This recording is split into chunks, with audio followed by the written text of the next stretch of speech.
next speaker is the representative of Cyprus. Thank you, Mr. President.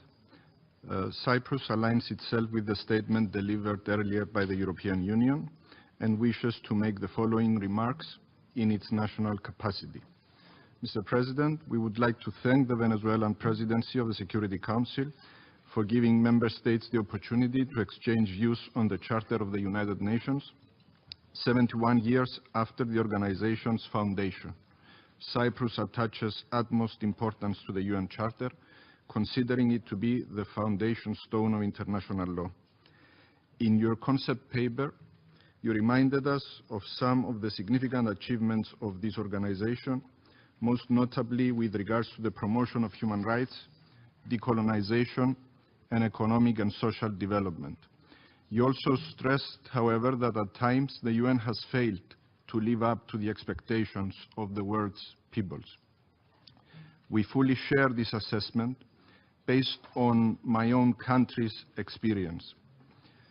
Previous speakers have referred to several examples of violation of the UN Charter in today's world. I will thus take this opportunity to shortly reflect on the case of Cyprus, among the oldest issues on this body's agenda.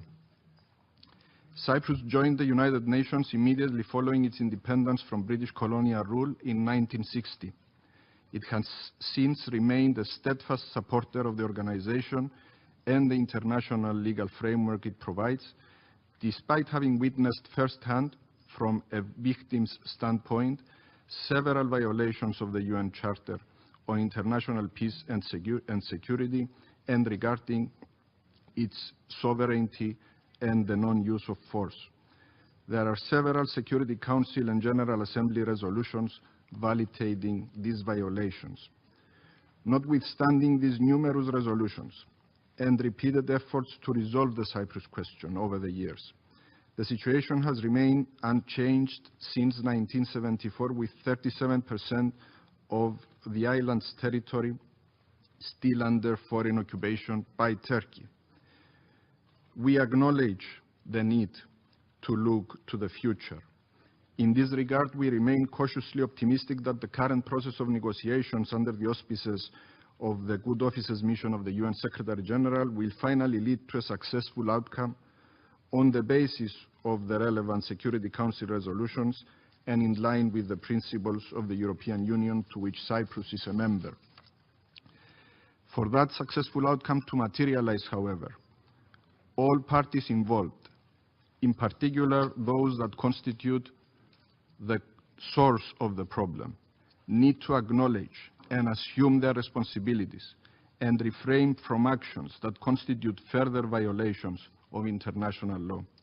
They must realize that unproductive insistence in colonial-era attitudes has no place in today's world.